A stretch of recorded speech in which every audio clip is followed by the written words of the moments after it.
David Bowie has a famous song called Changes, and we learned that I really don't know the lyrics to Changes other than the chorus, changes. And is it time to face the strange, or is it turn to face the strange? Like, I don't even fucking know. But the topic of today's episode is all about change, because I'm going through a lot of changes, and we're probably going to find out through this conversation if that's good, if that's bad. What do you do when change is on the horizon?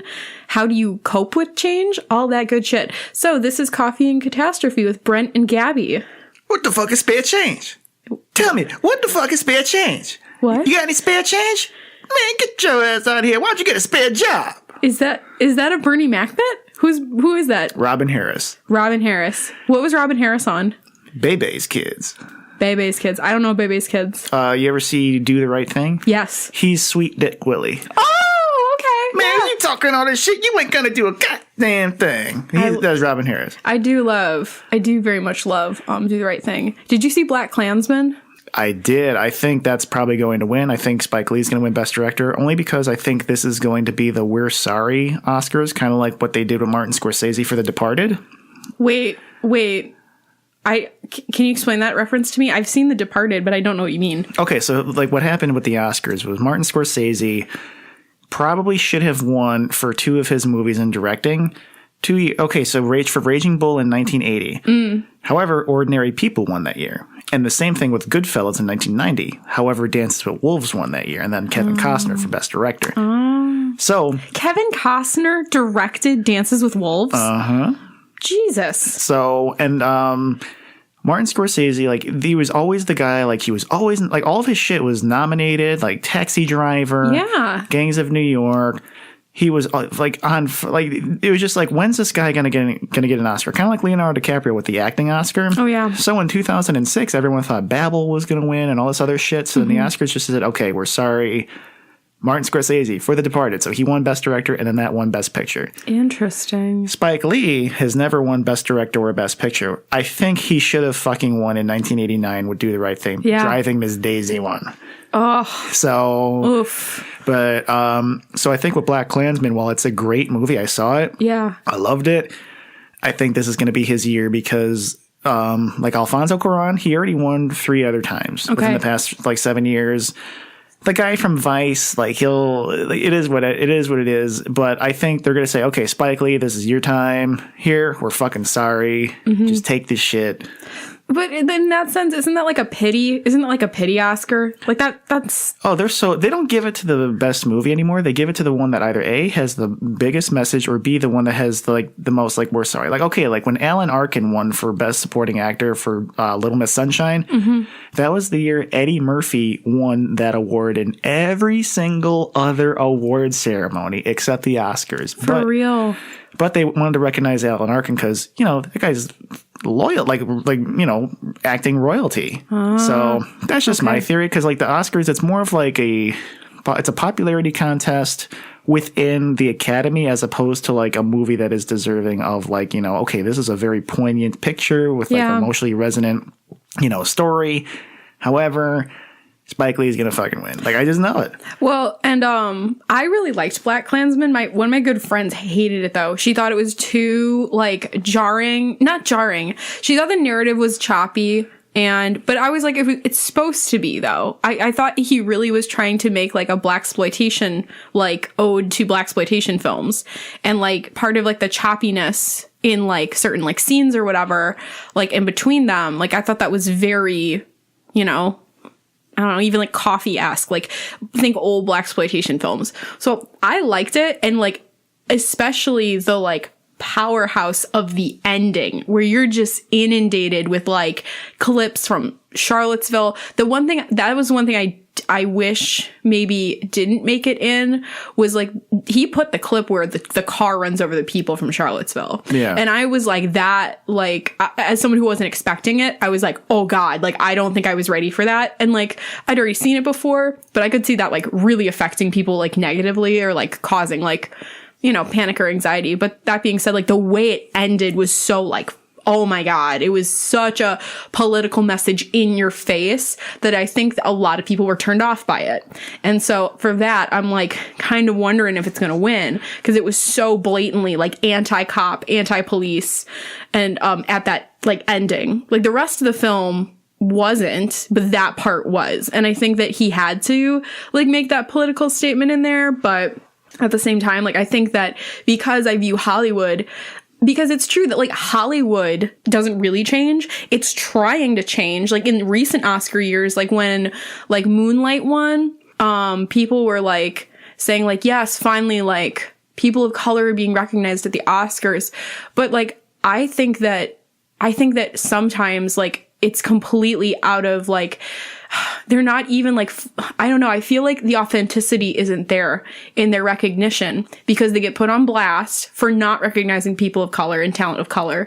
And then all of a sudden they'll like be like, again, we're sorry. And then so they like, you know, will let certain people win. That isn't to say they don't get there on their own merits and deserve those awards. All I'm saying is like, I think that they get called out and then they do the we're sorry and like realize that they're on blast and try to show that they've changed and look, we're recognizing this person. But it's kind of like, I think it's like a farce. I think the authenticity isn't there then, because I think a part of it is they feel the pressure too, and therefore they do it, which is bullshit, because like that person should have won it on their own merits in the fucking first place. It shouldn't be this popularity contest. It shouldn't be who's got the most money and who sends the best like pre-award show viewing packages, because I think you've heard of that too, right? Where like the Academy will get like $1 million gift baskets and shit like that to get swayed. And so, I mean, I totally hear it though. And the Oscars keep dropping with viewership too, because I think people are starting to recognize not only is it a long show, but it's just a lot of bullshit that surrounds it. Well, that's it. It's so fake. It's just and it's historically been just like a party of rich white people hanging out, celebrating their like industry, their like tiny industry that like, oh, so much fucking money and bullshit running through it.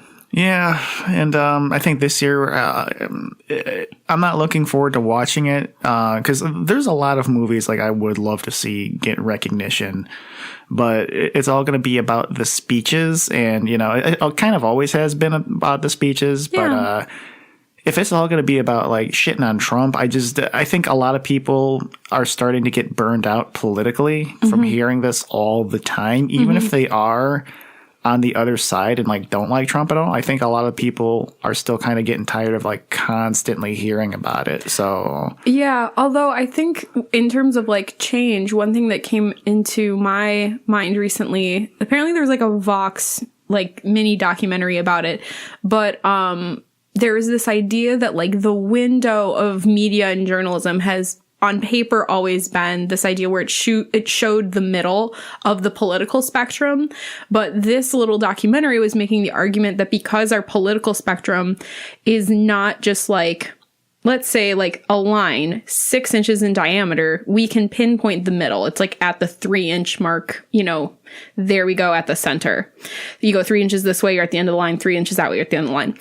Well, they're saying that like the spectrum has expanded so far right that now the median, where that like media bubble is, has also shifted to the right. So people are now theorizing and suggesting that media is more conservative than ever to compensate for the fact that the spectrum has elongated and become more conservative. And so the window has shifted to be in the middle, but it's inherently more conservative than it's ever been. And I don't know, I mean, full disclosure, I don't have cable. I don't have the news. I'm like really, as a teacher who teaches media literacy, I'm kind of inept, like in terms of like that. But I thought it was an interesting thought. And when I shared it with like my mom, she was like, the purpose of the media is not to be the middle point. The purpose of the media is to share the facts. And I agreed with her. But I also think that like, did you see the Super Bowl ad from the Washington Post? No. It was, the whole crux of it was like democracy dies in darkness. And the only way I know about that advertisement is because I was doing a lesson about like significant, like how to unpack like television advertisements. And we had like practiced with like notorious ads, kind of like the Old Spice I'm on a horse guy. And we did the new like Gillette, like men deserve better ad. And then like Dollar Shave Club had this like inclusive ad. What their whole thing was like, however you get ready, we've got a product for you, basically, welcome to the club. So we were like unpacking this like ad, and it uses like Tom Hanks's voice, and of course he played one of the significant figures in the movie The Post. He was like one of the guys who helped save the Washington Post and make it into this like big thing that it is today. But it was like showing images of like journalists in the field, journalists who died in the field, including the Washington Post journalist who died in, correct me if I'm wrong, was it Saudi Arabia, who was like taken hostage. It was a big thing because then too, like Trump wouldn't like dismiss what was happening because Saudi Arabia is like a big basically cash cow for us as the United States or whatever. There's a whole bunch of controversy, blah, blah, blah. But it was this whole point that like democracy dies in darkness when we don't have the press. And it was like interesting because it's true. They're there for the facts, but we can't deny that media has a slant at some point. So I thought it was interesting that in terms of change, that is one change we potentially are seeing. And so it's just like one aspect of food for thought for us. Yeah, I believe a lot of it is surface advertisable change. So for instance, with the Gillette commercial, I think that if you really boil it down, okay, on one hand, yeah, it's saying all this shit about, how, men got to get their shit together and all this stuff. However, it's still an advertisement for a shaving company. Yeah, no, I totally agree. Like, why are you expecting a corporation at the end of the day is negatively impacting the environment. It's negatively impacting probably the people in its factories, so on and so forth. Like, I totally hear the whole, like, stay in your lane. You're just a big corporation who doesn't really care. Like, you are trying, and I do see, like, they're trying to get a specific audience with their product by joining and taking a public stance that we need to end toxic masculinity. Like, and I want to believe that a corporation would believe that message wholeheartedly, but I'm hesitant because it is a corporation and it's owned by Procter & Gamble and they want to make more money.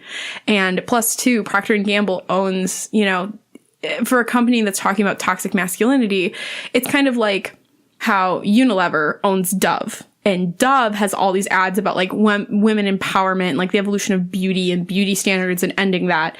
Yet they also own Axe, and Axe was known for having these like sexually charged, like, shallow portrayals of women advertising. So which is it? You know what I mean? Yeah. Like I see like Gillette advertising like how to combat toxic masculinity as Pornhub celebrating International Women's Day. Yeah. Well, I think you're 100% right because it's like, this is a farce. Like, and I think you've been very critical of it, rightfully so, is like, just because like, just because someone chooses that, like, is it really empowering? No, and it's not change either. Yeah. No, and I agree I agree wholeheartedly. And it's like, I hate to say this, but like them coming out with an ad, I agree that we need to end toxic masculinity. And I agree also that like, I think some people were thinking that the ad completely demonized masculinity. And I don't think that was it. I think they were just talking about like, there's parts of masculinity that we've allowed to become toxic and that we need to change that.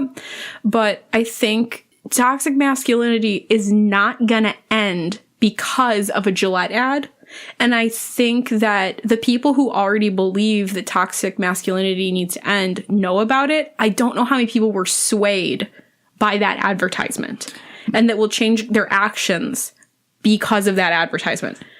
So yeah. I just like, I appreciate the ad. I like the message because I agree with that. But again, you're kind of like, all right, you're a huge corporation, but do you really care about toxic masculinity ending? Or is this a political move? Yeah, I mean, it's pretty much boiled down to whoever has the most cool points at the end of the day. And I think with with corporations like that, if they really wanted to end quote unquote toxic masculinity, what other work are they doing? Yeah, like what else are you doing? You put out an ad one time? Yeah, not only that, but they're a company that's pretty much prided themselves on like how men should look and how men should act and how men should behave even before this commercial. So now it's still like two sides of the same coin. Yeah, and I liked, I liked the various forms of toxic masculinity it showed it, and people correcting it and taking a stand. Like, I liked that, but again, I think it's just like, this is too little. Like, nothing's gonna happen from this ad as much as I want it to happen. And again, like, what else? Because you put out this ad, Gillette, what else are you gonna be doing? Where are you putting your billions of dollars? What other... Are you using some of your profit to help this cause in other areas? No, probably not. I think what they've done is for many years, they've made it seem like they're the ones that are blowing any guy that buys their product. And now it's gotten so far out of the hand that they're just blowing themselves now. Well, I guess along this line of like blowing your customers and whatnot, I am very sick of like, it's cool and marketable to like, I don't know how to say this properly. I'm really sick of political agendas being a marketing tool. Like, we're feminist by our product. We are woke by our product. We're inclusive by our product, because at the end of the day, it's not. It's just being used as a tool. Like, again, like the Dollar Shave Club ad was this attempt at being like, look at how inclusive we are. Look at like all the people using our products, like men and women. There was a drag queen in the ad. There were old people, young people, fat people, skinny people, people of different races and ethnicities. But at the end of the day, it was still like, it's like, okay, cool. So you like want a wider reaching audience for your product, and you're using this message of inclusivity to get that across. Like, at the end of the day, I don't really think that company cares. I think that company thinks they want to make you think that they care, so you feel better about buying their product, but at the end of the day, they don't give a fuck. They just care about their fucking profits. And so I'm like, even though I'm a feminist and I support these things and I believe in these ideals, like, I really resent my political beliefs being used as a marketing campaign. Yeah. And, at one point in time, the term triggered was a legitimate, like, term that was used in, like, psychoanalysis to, like, help people, like, overcome, like, moments of trauma. And now it's become, like, this kind of joked about buzzword. Yeah. It lost its real meaning, kind of. And I think a lot of people do want change, but a lot of the change is being dictated towards what people like are saying, like how do I explain this? Like, it's superficial change. All of it is, all of it. If it boils itself down to a hashtag or a logo on a t-shirt, it's not change. I agree. I totally like, again, like, this advertisement is one thing. And yeah, maybe people came around to being swayed by this ad, but I know more people who were so pissed off by it, they stopped using Gillette, including people I work with in my office or their husbands. Like, they were so pissed off by the ad, they're not using Gillette now, and they're switching companies because they're so mad about it. Yeah. And it's like, I mean, I think those people are over fucking reacting, but at the same time, it's like, it is like, you can't really trust this huge a corporation's just trying to make more money and make you feel better about buying their product. It's not that I don't agree with the message. I want toxic masculinity to end, but I know they're using it as a tool to make you feel better. It's just, and people want to, funny enough, we watched in my media literacy class, the documentary, or part of it, The Corporation. Have you seen that? No. It's really good. It's from 2003. I highly recommend it to anybody who likes documentaries, but it breaks down, from the very first beginnings of a corporation. And the first part of it is all devoted to, like, the corporation is considered a legal, like, it's a person with rights. And they go through and are like, so what kind of a person would the corporation be? And they break down how, like, it basically follows the psychological criteria for a psychopath because of how it has little reverence for the environment or those it hurts, and just does whatever it can to get ahead and, like, all this stuff. It's really good. My kids found it really boring, but I thought it was really significant. But yeah, so all kinds of shit. Like all of these big moments in history that, I shouldn't say history, or at least like within recent times, like they start off with good intentions of the change, but within its execution, it turns out nothing has changed at all. So my views, like, on the Me Too movement, if you boil it down, it's great that finally there is a time in history where women and, like, other victims of, like, sexual crime feel comfortable and empowered to come forward and, like, give their story. Yeah. However, the way I've seen it is it's been advertised as something that's far worse for men instead of being so good for women. I mean, I think honestly you're not wrong, because it's like the way it kind of comes out is that like now the way it's affecting men is men are looking back at their behavior and questioning, did I ever do something wrong? Did I harm somebody? Am I next if I did something?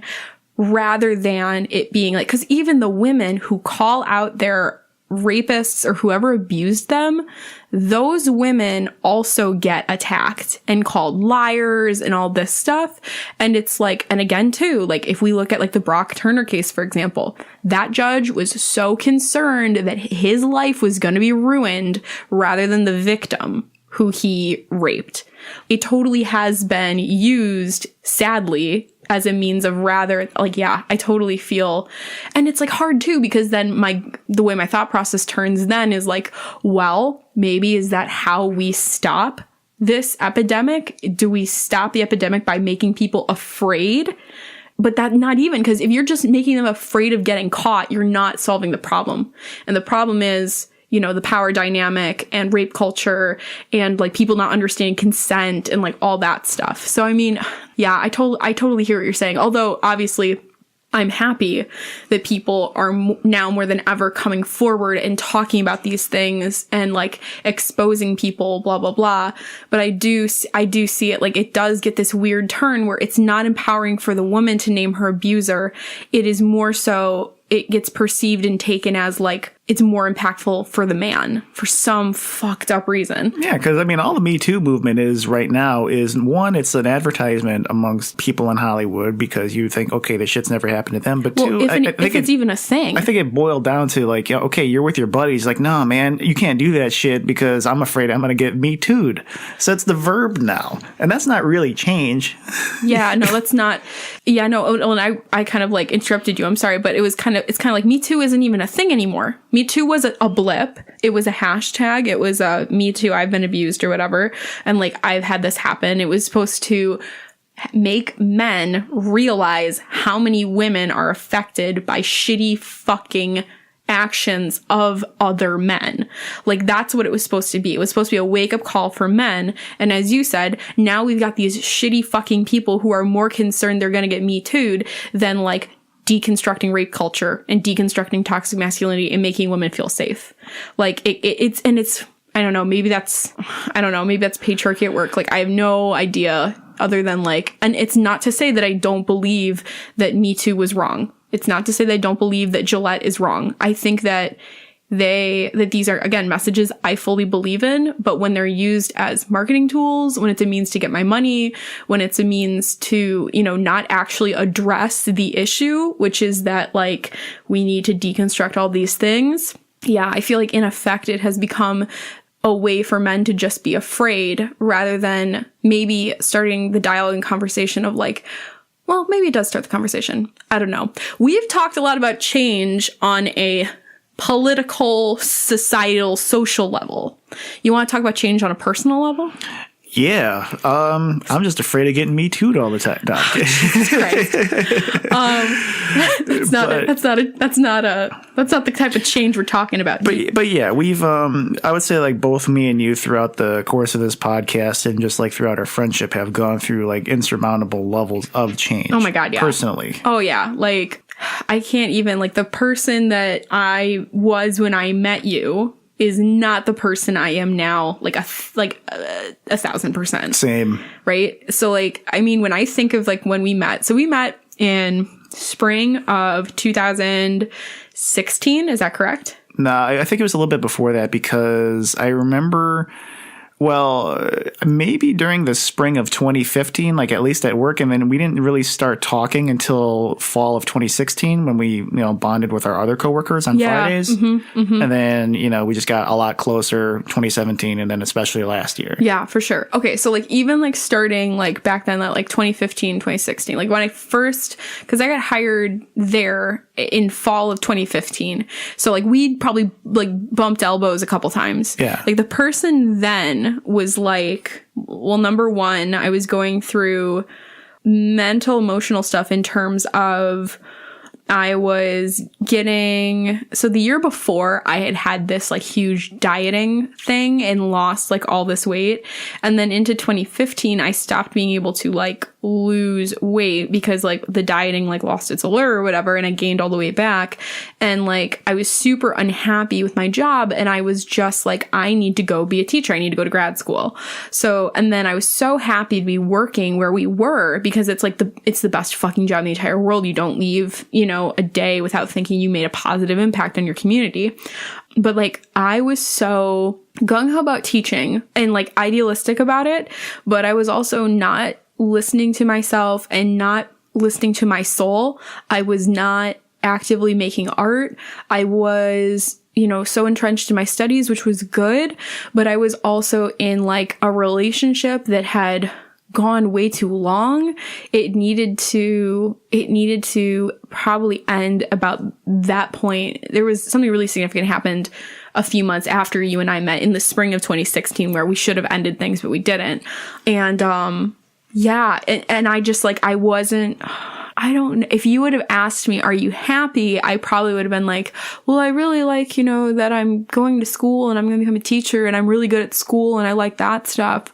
But I wasn't making music and I wasn't really feeding my soul, and I was burying the seeds of like my eating disorder that were then beginning to like come out again.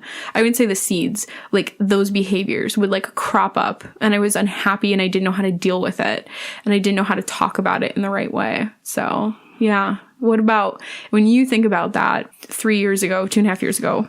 When you look back upon yourself, what do you think and see? Oh God, I'm always like, if I were to go back in time and kick my own ass, it would always be like the guy who I was last week. Mm-hmm. And it's been like that for the past maybe 5 years at this point. But even like when we met in 2015, I was really starting to educate myself on stuff, but I was so fed up with like my home life that I decided to kind of take like the stuff that I was learning about and take my anger and frustration out on the world, not necessarily with like, oh, everybody's out trying to get me, but like to be overly upset about things. Like, for instance, like I was very upset, like, oh, I actually got into all like the whole like feminist theory, and I was like, oh, the fucking patriarchy and all that shit. Like, I was just pissed off, like no reason, like other than like it was cool to be pissed off at it without giving myself that critical analysis of like, okay, what am I like, is this a genuine, is this a thing that's genuinely upsetting me, or is it just a thing that like sounds cool to other people because like I got this like instant kind of rapport and gratification just from, being educated? I'm like, well, wait a minute, this isn't the right fucking thing to do. And then I'm realizing like, I can't change the world if I can't handle like my own shit. I can't go out there and tell other people that they're right and wrong. Getting into arguments with people at work about like immigration, political shit, like especially like when Trump first happened, it was like the cool thing to just like be sprouting rhetoric, that sounded like, you were more like that. I was like more, morally righteous than I actually was. Like, but then like parroting and mimicking rather than like critically going through and seeing how you feel. Right. Because it's like, I think it was around that time I like discovered all these YouTube videos. I'm like, oh, wait a minute, this is a cool new thing. If I like just remember what the fuck I heard on the YouTube video of 20 minutes ago, and then like I can use that to win any argument, it's like, well, I'm more well read on the subject. And it's like, well, no, it just means I just watched a fucking YouTube video 20 minutes ago. Well, fuck, there's resources you can look up, and it's like, how to win an argument with this person, how to win an argument with this person. They're going to try to bring up this, and you need to bring up that. And it's like, okay, so you're not even having a discourse at this point. You're just motivated on how to win over or stump the other person rather than listening. Yeah, and I thought I would take that shit and like say it like that against my family. Like, oh, you guys don't know shit. This is an example of this. This is an example of that. And it was easy because I just wanted to like win. You know what I'm saying? Like, I wanted that fucking victory. Well, and I think there is that like stereotypical phenomenon, like someone goes off to college and in their first like year and a half, they get super pissed off at like patriarchy and like these big fucking systems, and they're fucking over it and they don't believe in them and they see through them finally, blah, blah, blah. And they're really angry. Like, I think like definitely like when I like really started like diving into like feminist theory and critical theory, and I was like empowered with like specific ideas and concepts, I was like fuck patriarchy, fuck this, fuck that, fuck rape culture. And I was angry and I wanted to fucking talk to anyone who would listen about it. And I think that that's right. And I think that that's like, I think that like everyone needs to experience that. And I think that you should have that like bit of like rage cycle, because then when you kind of come off of it a little bit, then you can kind of like take a couple steps away and then look at it and be a little more critical of like maybe what you held on to so tightly in the first place. Yeah. I mean, the two things that I've like learned the absolute most about, I guess just like how I reacted. One, if you, and I'm speaking for myself now, not like as an observation through like society and culture, but just the way it's coming out, I'm saying you in place of me.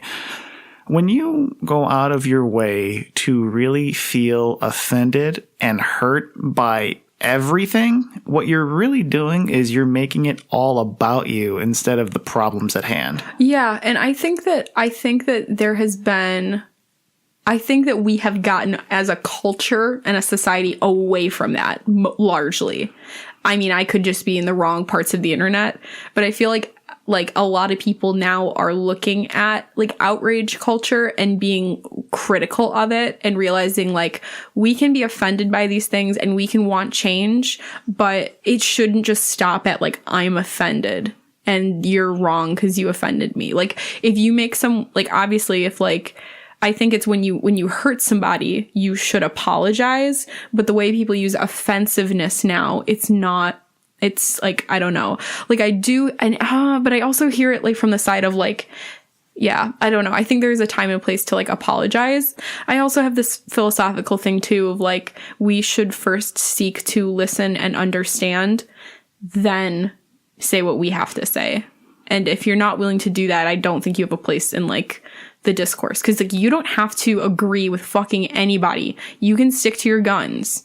But like I think also too, like as a teacher, when a kid says something that I know is parroted from the adult at home, it is more powerful and profound for me to stand there and say, okay, and why do you think that? Like example, like I had a kid who was spouting off this like build the wall thing and hatred for immigrants. And I asked him, you know, like, so like, why do you feel that we should build the wall? Like, why do you hold this position so, well, you know, they're, you know, illegal people. It's breaking the law. They shouldn't be here. They're not trying to get here legally. And they, you know, are harmful people. They're going to hurt people.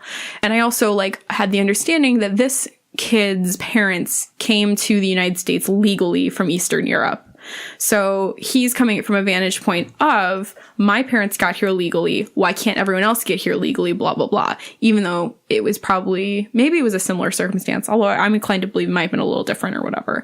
But, you know, if you keep asking the kid, well, why do you think that? Where did you hear that? Where did you learn that? Blah, blah, blah. And like, this is with anybody's position. You kind of sometimes they will get to a place where like, they don't have answers anymore. And you can like ask them like, or like, I think what I did was I like asked him like, well, but do you see how when we all assume that every single immigrant coming to this country is a bad person trying to harm us? Don't you see how that provides like bias towards all immigrants and creates kind of like prejudice? He was like, yeah, no, I see that. Like you can get to a space.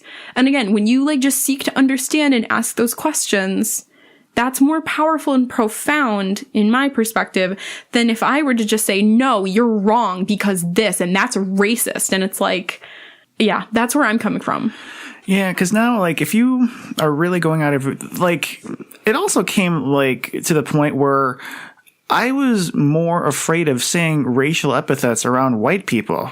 And I'm just like, wait a minute, what the fuck is going on? Like, you were more afraid of being called out than you were to actually harm somebody or use harmful language. No, like, just, like, even contextually, like, saying the word, I actually felt more comfortable saying it around the person it was directed towards than, you know, like, white people. Like, people, like, it was not including. And I'm, like, I just realized, like, well, wait a minute, what the fuck is going on? Oh, here's what's happening. You don't give a shit about any of this. You just want to make like this all about you because you're having this like educational moment where you just want to spout how smart you are as opposed to like addressing like why the problem still exists in the first place. Well, and when you say I'm okay. Oh, I'm sorry. I'm not like a you. When you mean no. Sorry. Oh, I don't mean no. me. I was like, when you say racial epithets, what do you mean? Okay, so for instance, like if you were to just like examine any derogatory term that's geared towards any group of people, whether it be Black, Latino, and as Asian, we know, you are for being able to analyze these terms. Of course. So, and I'm realizing, like even like examining the N-word, that in and of itself is kind of infantilizing adults who are supposed to hear this shit. You know, it's kind of like, you know, saying like to my dog is like, hey, we have to give the dog the TREAT. By using a word like that, what you're doing is you're saying like, I'm such a morally righteous person, I would never say this word. Yeah. In fact, I have to create a synonym in order to like say it because I would never stoop so low as to say that. However, with the word N-word in and of itself, it has the built-in context. So for instance, what if I said, I don't ever want to date an N-word? How is that less racist than actually just saying it? Exactly. Well, and oftentimes, like, I would think more people, the reason they use like that term, like, I don't even know like what context people say N-word. Like, you know what I mean? Like in an academic setting when you're like deconstructing like a text like from the 1800s that has the N-word in it, or I don't know, maybe then like people are analyzing it and they're like, no, I don't want to say that word, so I'm just gonna say N-word or whatever.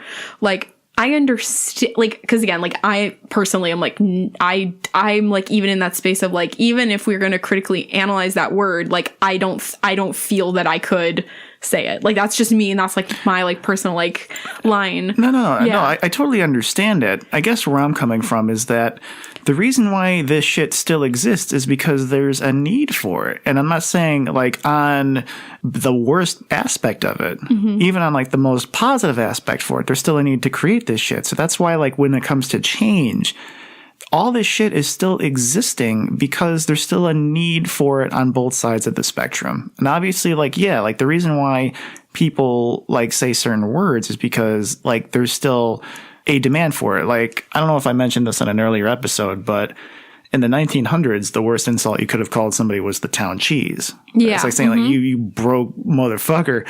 But nobody says that anymore because there's like words to like replace it.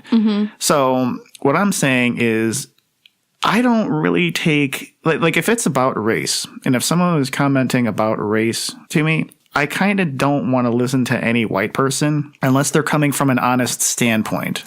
Yeah, like you're saying, like if there's going to be discourse about the N-word, it should be coming from not white people. Right. Well, or here's the thing. If you're going to talk about it, at least be honest about the shit. Say like, oh, I would fucking like, you know what I'm saying? Like you could just tell like when someone's being fake about it because they're trying to be like, because it's like a moral superiority stance. Yeah. Like I would never use that because I am the, you know, I'm the amazing white person who's never oppressed anyone. Even yeah. And like this moral superiority is kind of like overtaken like our language, where like the only thing that's really changed is just like how many academic words you can like sprout out in like a 30-second statement. Not only that, but I kind of don't like how social justice and social change is subsidized. You know what I'm saying? Like, because it's like being like taught in the school. So it's like, why do you have to be tens of thousands of dollars in debt in order to like know about this shit if it's really that fucking important?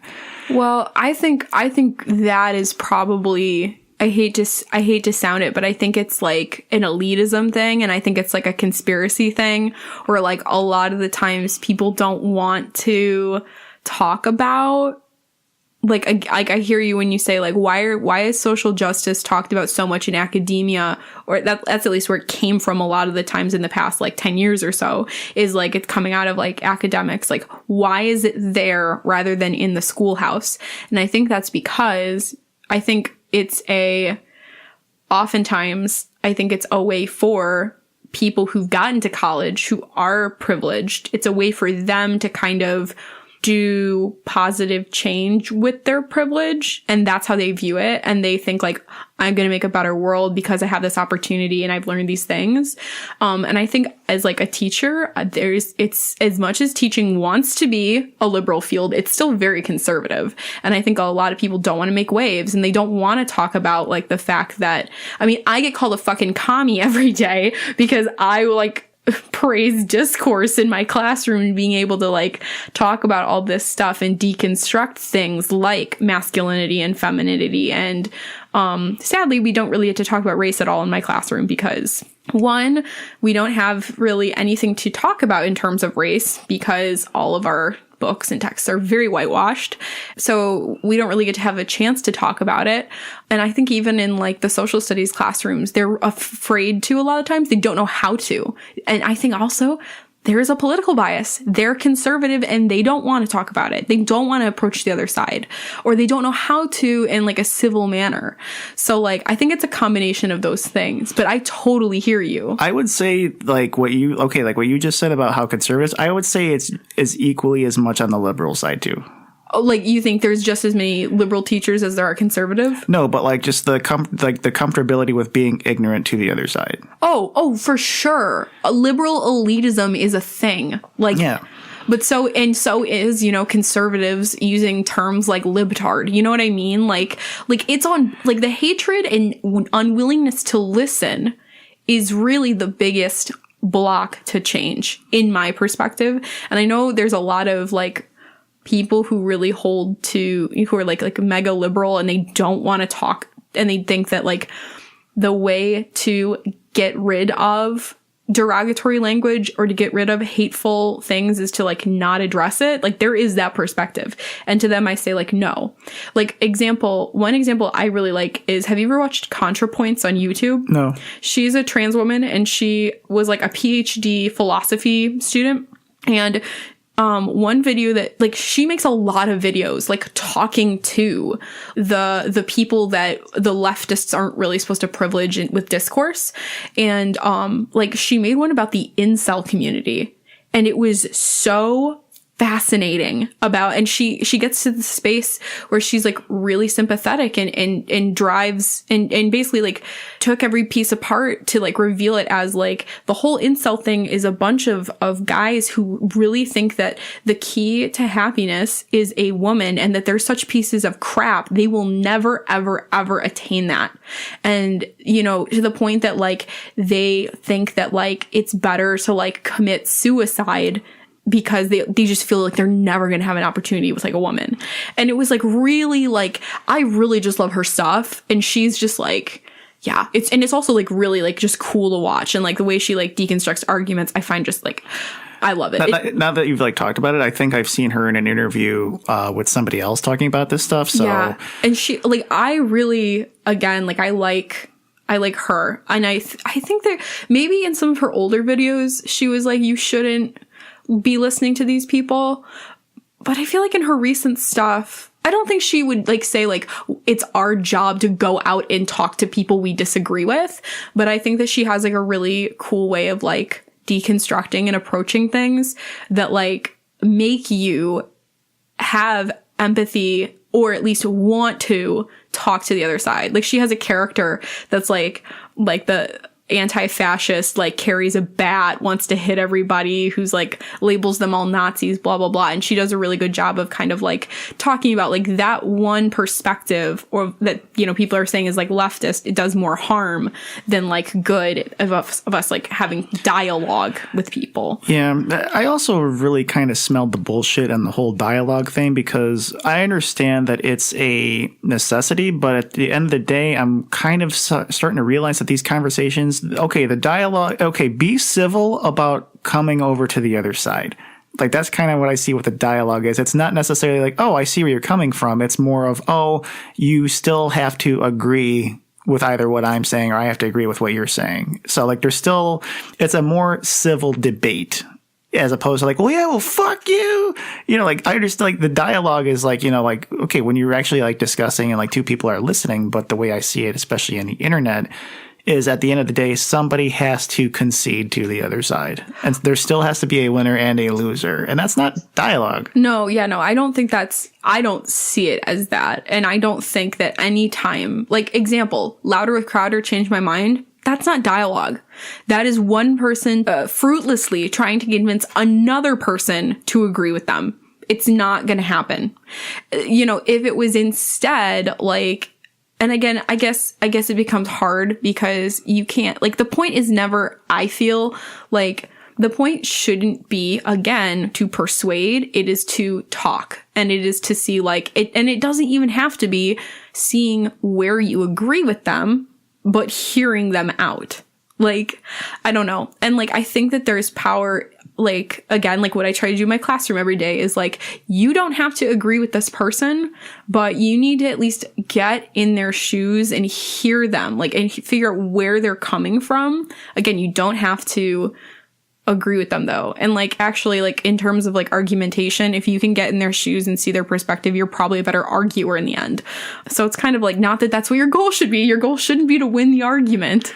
But I think the problem is too, like the way there is no discourse oftentimes on the internet. It's just people shouting into a void, trying to demean each other and not trying to understand. I think another thing that really helped me change was when I realized that two things. One, the internet, it's this trick that the internet is a representation of the world when it's not. The internet is a representation of the representations of like what people are on the internet. Well, and to your point, I think that everything is amplified so much more on the internet, and everything on the internet that you find is a constructed persona. Right. It's not that person logs off at some point, like, or I should say that persona logs off. That persona goes away. Like that's one piece. And I think that it's like, you know how like they say fools have the loudest voices on the internet. That's like even more true. The people who you would like the people again who like spout vitriol on the internet, I highly doubt they do that in their real life. Yeah. You know what I mean? Like that is, I mean, it's on the one hand, you're like, oh shit, there's these people out there who believe this shit, but most of them veil it and hide it and don't talk about it. And I don't find that very comforting, but I don't know. So, I mean, I also find it that, like just to have a like liberal like point of view means that you are a moral person by default. Oh, yeah. It's definitely not, because like there's one person I know that is so morally repugnant and is living like there's such a secret life that once their jig is up, their whole life and relationships will be destroyed. So, they are totally like on the left, and you know they say all the right things, you know, but the right things. The right things. Well, okay, like yeah, Trump's a Nazi, he's orange, you know, fucking whatever. Like the cool thing is to say this person says, but they're one of the most morally repugnant pieces of shit. Yeah, like I know. I think that's like anyone who leans left needs to seriously stop with the moral subjugation of right and left, Democrat, Republican, because the more you do that, the more the other side is never going to want to talk to you, the more you're going to demonize the other side, the more the other side's going to demonize you, and it's just fucking bullshit. Like, I do think that there are beliefs that you have to like say like, no, morally, that is not okay. I will not stand for that. Like, but to shade, this is kind of how like I try to view it, is kind of like, if somebody is fiscally, like, let's take like fiscal and like money. On the left, there's, you know, people believe that money needs to be distributed equally. We should have social services, that the money that we cultivate as a society belongs to society and should better people. Versus on the other side, we have like this conservatism, more individualism, so on and so forth. Morally, really, there's not, one is not more moral than the other, I would argue, because we just have individualism versus a collective. Like on paper, there's no morality in that. But then people will say, but you're such a piece of shit and immoral because you don't want to share your wealth and you're greedy. And that's individualism, blah, blah, blah. And that's when the morality comes at it. Yeah. And so it's kind of like, to me, I'm just like, I don't know. Also, it's really easy to hate rich people, or it's always easy to hate people that have what you want, or to get pride out of a specific identity. Yeah. And again, that can be being lower, that can be quote unquote like low socioeconomic state. But I don't know a lot of people who are like, I don't know. I was very familiar with a set of people who were very like, you know, we're the underdogs, we're the salt of the earth people, and we're better, and because of that, we're Democrats, and, you know, fuck Republicans because all of them have more money, and the Republicans are never for the little guy, and blah, blah, blah. And that's really where it became like a moral thing of like, Jesus would be a Democrat, blah, blah, blah. Like, that's how they viewed it. And it's kind of like, I don't know. I just found that kind of unsettling because it's like, the way I stand, I think like, most politicians completely sell out once they hit it big. I want to believe that there's more, like there's good, honest people entering, but like right now I have very little faith, which is, maybe that's stupid and nihilist of me and I should pay more attention, but yeah.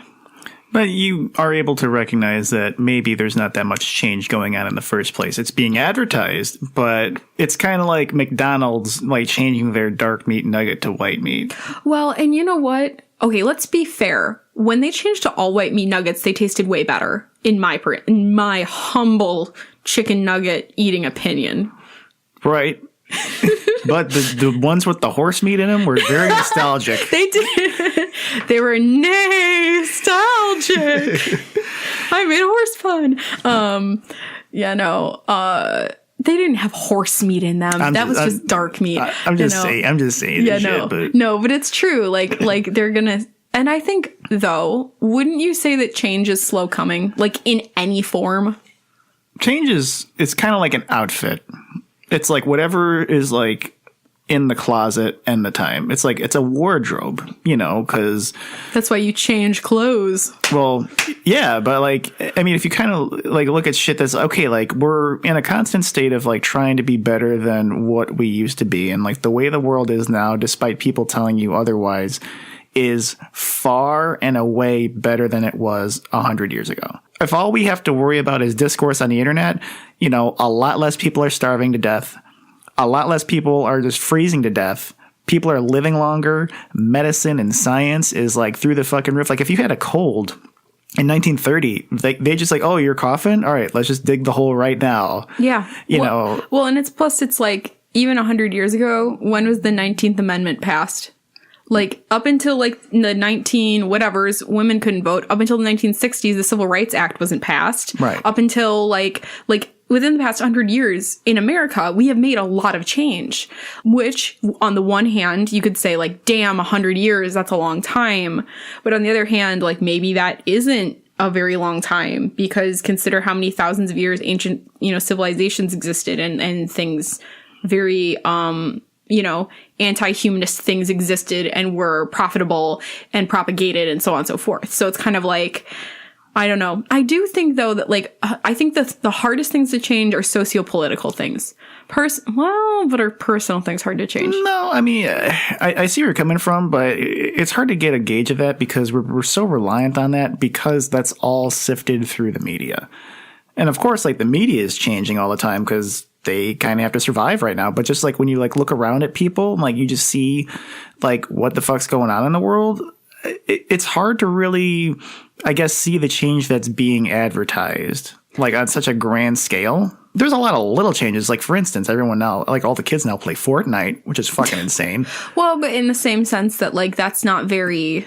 In the same sense of like, okay, Fortnite's the latest thing. Okay, so like kids are always finding latest things. Like there will always be the new thing amongst kids. Like that's not like in my mind, I'm like, whatever. Like when I was their age, it was not Webkins, Neopets and Tamagotchis. Now It's Fortnite. Now it's Musical.ly. Now it's this. Now it's like, there's always going to be, like, the newer thing. So I don't really think that's changed. I think, like, to go back to your point about, like, all of that's, like, sifted through the media. Like, I see that. But I do think that, like, it is... And it's hard, too, because sometimes media will champion specific certain political changes and capitalize, or not capitalize, but show social changes and movements. So I hear you there. Although I do think that we do see things, I think we do see changes outside of the media. I don't think it's just through there that we notice change. You know what I mean? Like the media does hold a magnifying glass, but at the same time, like I think there's... That was my digestive system. You okay, buddy? See, it's just my body still recovering from eating pizza. Didn't you order pizza? Didn't you eat the pizza like a week ago? Yeah. You need a probiotic? I need to change.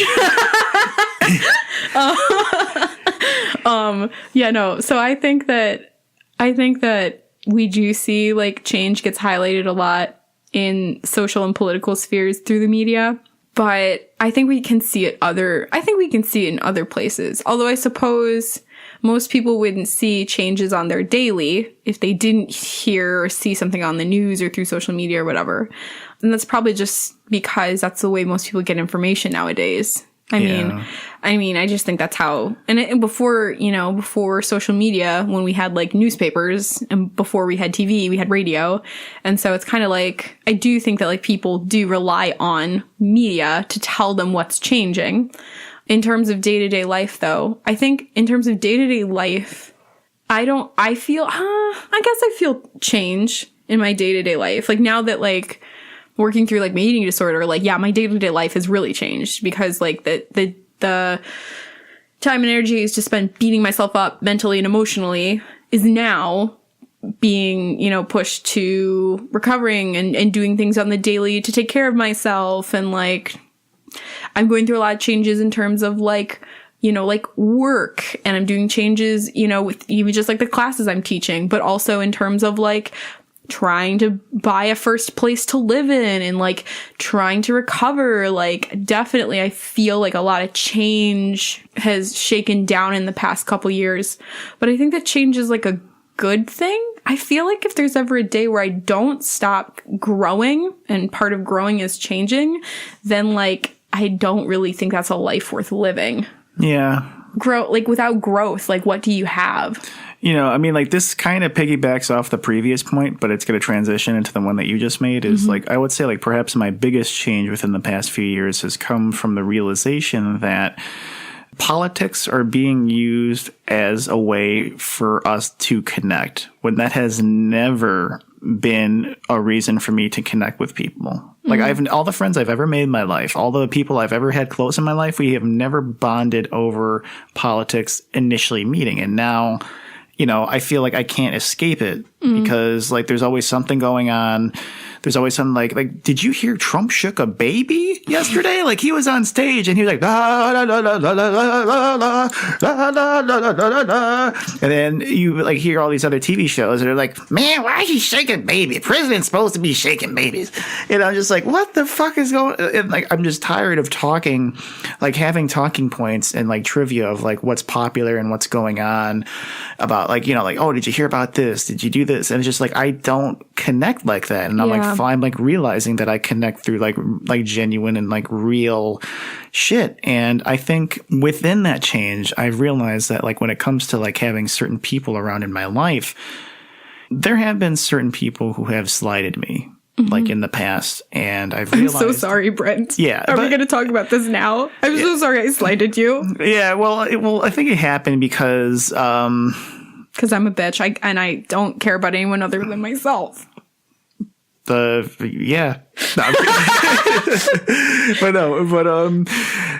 no, I don't even know what the fuck. I don't know what you've done. I don't think you've done anything. I don't think I've really slighted you, to be honest. I don't think you've slighted me, so no, I was mostly saying it for comedic effect. Not yet. I mean, like we're gonna. Did you say not yet? Not yet. One of us is gonna let the other down so hard. Don't fucking say that. Don't fucking set us up for that. I'm just saying. Don't you care about this baby that we have called Coffee and Catastrophe? And one of us is gonna either shake or drop the baby. Oh my god. And it's gonna be. Don't fucking say that. Like we're gonna end up like we're gonna be like not talking for like years, and I'm gonna run into you and I'm like, oh shit, what's going on, Gabi? And you're like, are you hungry? Because I'm gonna be on the street. And then you're going to throw a penny in my fucking cup. No, but... yeah, peasant. Okay, like when it comes to adjusting to change, it's a real arduous process for me to partake in on a daily basis because I'm so based in my routines. Yeah. But I noticed the most important thing about change, if somebody has harmed you in any way and they do want to make amends and they do want to bridge that gap, what should change is how they're never going to do that again. Yeah. But the thing that should not change is your tolerance for their bullshit. I agree. Yeah. Well, and plus, it's kind of like there's this phenomenon. I saw like a post on Facebook because the media rules everything around me. And it was something like when somebody changes their behavior for a short period of time, like someone you're very intimate and close with, pay attention because sometimes they've learned how to manipulate you. They know how long it takes to diffuse you and they'll change for that period of time and then go right back to acting the way they were because they know how to diffuse you like a bomb. And like, I think that that's something that we have to remember is like, you can't stop being like, you can't let yourself give XYZ a pass. You need to not stand for their bullshit. Yeah. And I just feel, I don't know, sometimes I feel like just so alone, like, because like if it was up to me, I would want to connect with people in such a different way than I usually do. And it's really like trivial and surfacey and there's like small talk involved and, you know, people like go through the conversations and like they're just using it to like pass the time as opposed to making that time meaningful.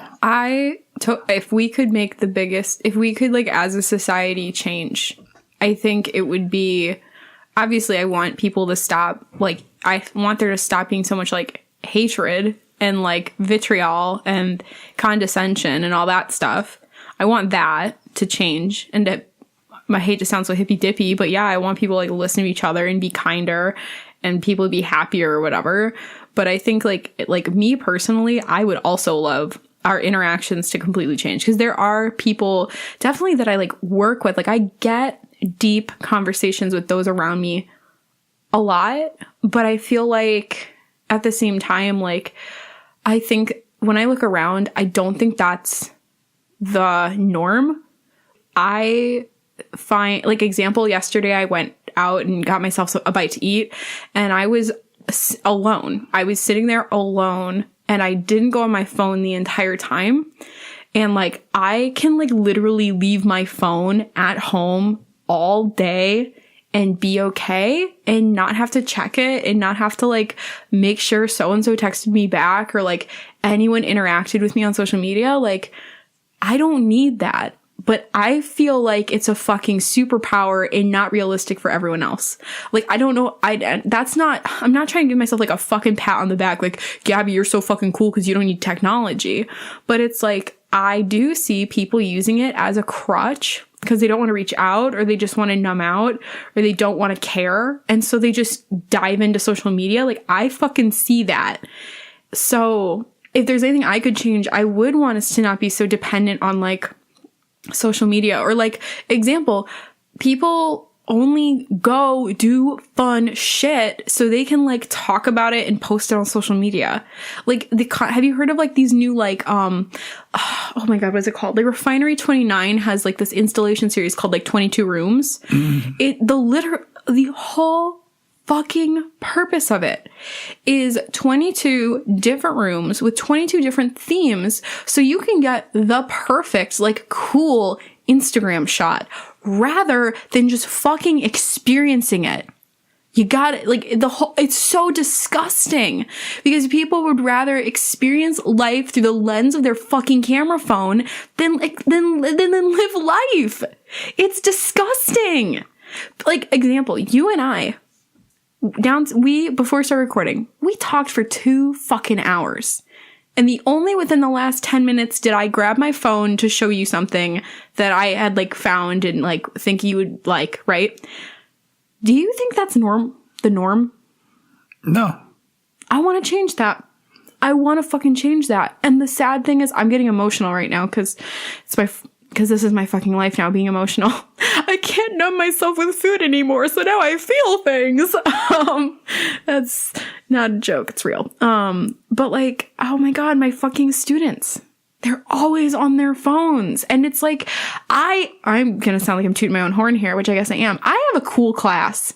I have a class built upon collaboration and discourse and discussion and controversy and talk. I never tell them to sit down and shut up and this is what we're going to learn today. Okay? So I have the most engaging fucking class that I could potentially construct. And instead, they're choosing to do what's easy and what's entertaining. And that's just sit on their fucking phone and just like flip through things. It's not even entertaining. They're just fucking sucked into it. It's like a fucking, it's totally a drug. It's totally a drug. And they know it's bad for them because they've been told by adults it's bad for them, but they won't fucking stop. Rant over. I'm sorry. No, that's fine. I totally get it, man. And I think it's really easy to shit on the current generation or even like the previous one. I think we're just, it's kind of like a growing pain that we're all going through. Like I remember when MySpace first came out, like social media was in its infancy. Like what did we do on MySpace? It was like, this person's my best friend. Here are my top 8 best friends. And I'm going to put stickers on my profile or pieces of flair. This is it. And then MySpace went into Facebook, and then it became like that middle school kind of angsty kind of like, oh, this sucks. I fucking hate this. This sucks. Look at this thing. This sucks. And then we kind of, went like we graduated high school and like put like all of our happy shit like, oh yeah, I fucking graduated. I graduated. Here's my marriage. Here's my baby. Here's my promotion at work. All the changes. Yeah. All the changes. All the shit. And now it's kind of like in this like college stage where it's like, the world's fucked up. I know the answers. And then I think like we're still kind of catching up and like finding a way to like outgrow it because the technology didn't like drop down from like another alien planet and like force us to like give all of our attention to it. That's just like our values. Because I think that like maybe subconsciously we've accepted that the technology is cooler than us and more interesting at us. And the fact that we use it makes us interesting. And it's designed to be that way. It's designed as a drug. Like your notifications, every time you have a notification, like a pop-up or anything, a little bit of dopamine is released in your brain to the point that people are hooked on their phones, to the point that students cannot handle not having their phone physically on the desk in front of them. They will start, I'm not shitting you, I've seen it, convulsing, itching themselves, shaking, because they don't have their phone next to them. Yeah. And I don't even fucking take away phones. I ask kids to like kindly put them in their bag or something so they can like seriously engage with the people around them. But again, my class is very dissimilar from other classes in that realm, and it's probably the privilege of the subject matter more than anything. But I guess math, the way math has just always been constructed is it's this realm of sit down, shut up, here's the algorithm that we're going to learn today. Although they can make it more engaging. And it's hard too, because engagement is a lot of times engaging students in their learning is put upon the educator, and the educator gets shamed for not having an engaging lesson. And like, well, of course kids aren't going to pay attention because they're not engaged. That only goes so far, because then the student has no accountability, and they should be held accountable for whether they engage in their learning or not. They should be, accountable for their choices. So one thing I started this semester was to try to get kids into putting their phones away. And this is the shit. Kids will put their phone away if there's extra credit involved. Now, it's not every kid, but it's a good 70%. They can not touch their phone for an hour. But if I required them to like leave it overnight, I even like told them that was an assignment that a teacher used to do for Fahrenheit 451. She would like lock up their phones in her desk for a whole 24 hours, and they could get them the next day when she saw them. And like kids would come in and be like, oh my God, like I didn't know what I was supposed to do. Like it was so crazy. Like my whole world was like turned upside down, blah, blah, blah. And it's like, that's so cool. But it's also like, fuck man, if there was a change that I could like snap my fingers and see, it would be everyone to like just start connecting and communicating with people. Like fuck the whole, just fuck superficial bullshit communication. It's nonsense. Like small talk. Ugh. Yeah. I've grown like a severe distaste for it, but I had to adapt because that's pretty much how people talk. And, when I try to like be as honest as I can, and try to add like obviously like humor in with some real shit.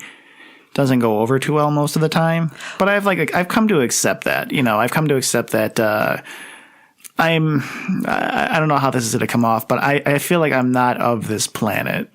But that's what I'm saying. That's like what I'm saying. Like, it shouldn't be that you and I are fucking aliens because we can go without our phones for 2, 3, 7 days. You know what I mean? Yeah. Like, I just, like, that shouldn't be unusual. And, like, I do agree, like, maybe I'm just, like, in college mode of, like, fuck, man. Like, we need to change, man. This is fucked up, man. Like, phones are trying to control us, man. Google's got so much data on us, man. Like, I get... Those are all true, by the way, but, like, I may be kidding, but maybe I'm not. I'm not kidding. They own so much data on you, you have no idea. Do some research. But...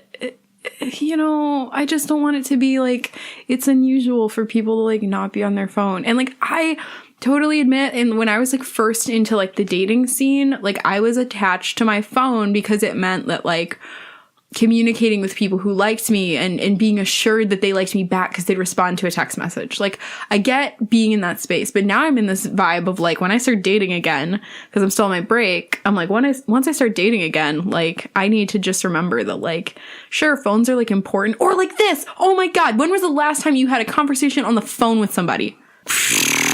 I would say maybe last March. Like literally, it was fucking. Well, I did have a friend who I'm not friends with anymore. We used to talk on the phone all the time. I have one friend I continuously talk to on the phone at least once a week. Yeah, I mean, I do kind of miss that because, like, with texting is one thing, and I totally understand that, but it's I don't know. There was like a personality to talking on the phone, and like there was so much more ground covered in such a short amount of time. And yeah. I even remember like that's the only way to, like, if you had a crush on a girl, you had to call her house phone and talk to her fucking dad. Yeah, and ask for her. There. Yeah. And then like afterwards, like, hey, some dickheads on the phone for you, darling. And then you're just, and then or if you're the girl, when you click, dad goes, who's that? Yeah. Who's Sean? Or like whatever. Right. And then like watch you and be like, Sean's just my friend. How old is Sean? Where does he work? Where does he live? Where are his parents like? What are his grades like? Does he smoke weed? Like, yeah. I think the world is going to go back to the counterculture of now of being superficial and, you know, like being like so connected to phones, but it's going to come and take its own identity itself. And there's going to be a counterculture to that. So it's like, there's nothing that is here to stay with the times. The only thing that has to change is us on an individual level, because, you know, a lot of shit we do have to change, you know, like, I think all the change that I have partaken in my life has been for the better. I agree. And that's kind of what I meant by with like, you know, a couple of minutes ago, that just like growth. If there's ever a time when I'm just stopped growing and evolving, like, I don't think that that's a good place to be in. Like, and sure, change is really fucking hard. Like I was telling you beforehand, like, I'm questioning fucking everything. I'm going through so much change. Literally every aspect of my life right now is evolving in some way, but I have faith and am, you know, really resolved in the fact that like change is good. Change is necessary. Change is, you know, isn't it like the only constant is change? Like, isn't that just the way of the world? Like, again, I think like sociopolitically, maybe there aren't as much changes as like we're kind of fed or told. I mean, yeah, now it's just Bob Dylan's the times they are a changing. Yeah. Stuck in my head. I mean, I would say as long as, okay, change is like it's a mixture of motivation, direction, and I guess like desire. Or like even like self-worth. Yeah. Like if you don't think that you're worthy of the life that you want, you will never go get it. Yeah, and then impulse is like the Judas in the group. Like the impulse like always like betrays all that shit. And like, you know, I think as long as you're trying to change for the better, it's always like a good decision no matter what decision you make. But then an impulse comes and kind of fucks it all up. So like you're saying like change for change's sake is wrong. You need like substantial, meaningful change. Yeah, because that's only very temporary. That's extremely like okay, you know what I'm gonna do? I'm not gonna do this anymore. I'm gonna go like cold turkey. It's like, okay, yeah, but like without figuring out the reason why that has to change. I mean, like, of course there's something, oh, hey, you should stop stabbing people. That would be a real nice change. I'm not talking about the extreme, because that's not the... Ted Bundy, you should have cooled it. Yeah, like, that's like not the median of society, is like the extremes. We use the extremes as an example because it's like, well, what if this happens? Well, it's because, like, we have to be prepared for the worst, but I think for the most part, people just... they want to change, but they don't know how to change. But it feels comfortable to just like kind of stay where you are, and that's the motherfucker. And impulse, like impulse is like like change is like why don't we go out anymore? Let's go to the fucking club. But impulse is like, let's stay home and I'll just fucking blow you all day. And it's just like, oh god. Well, I don't know, because I feel like I've gotten into a point in my life where like not like I haven't been changing and I haven't been growing. Okay, I say that, like, but really, oh my god, I've like changed for the past like 2 years pretty much. So I say like I haven't changed, but I really have.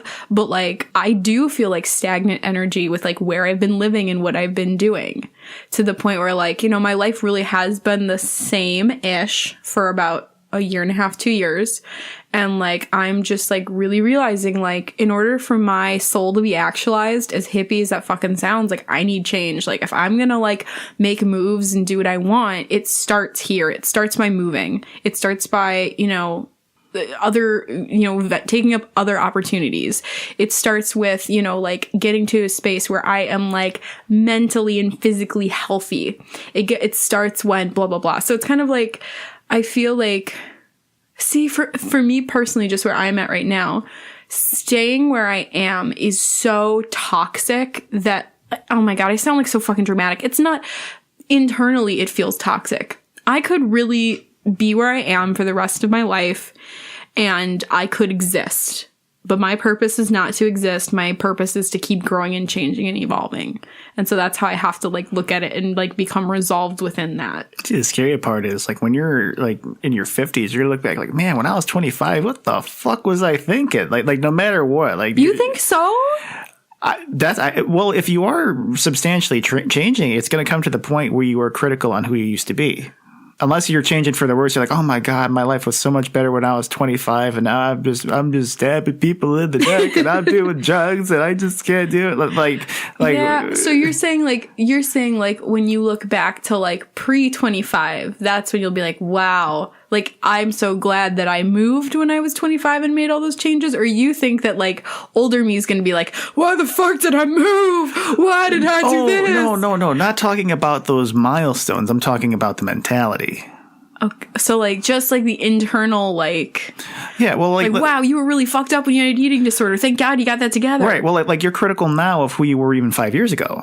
Oh, fuck yeah. You know what I'm saying? So like imagine like when you have another 25 years under your belt, you're going to have the same critical eye of how you were like right now. I just want to keep doing myself proud. Like that's one thing that like I keep trying to like make myself proud and remember like who I am. Like, do you think that like you knew who you were when you were like first born? Like this is really hippy dippy, but do you think that like you knew from a young age what your soul was and who you were supposed to be? No, I didn't really realize that until after they gave me Dilaudid in the hospital. Okay. So then I guess just for me, like I recently realized there's been a thread and a constant within my life that's always filtered itself through.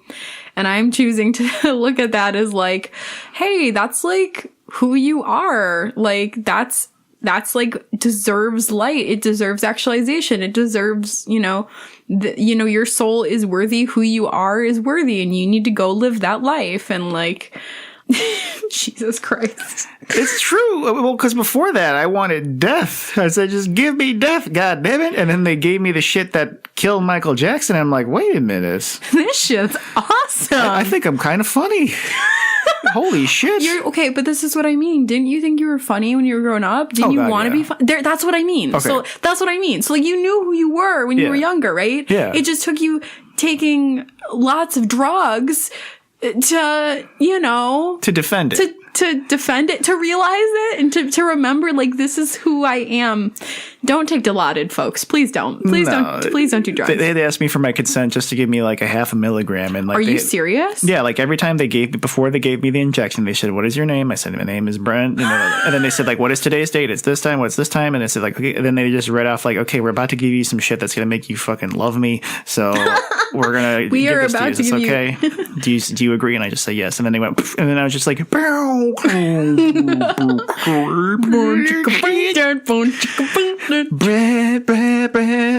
Oh my God, your balls hang nice. And then like, that's like a Tourette's guy that was across the room. I'm like, oh my God, I fucking love that guy.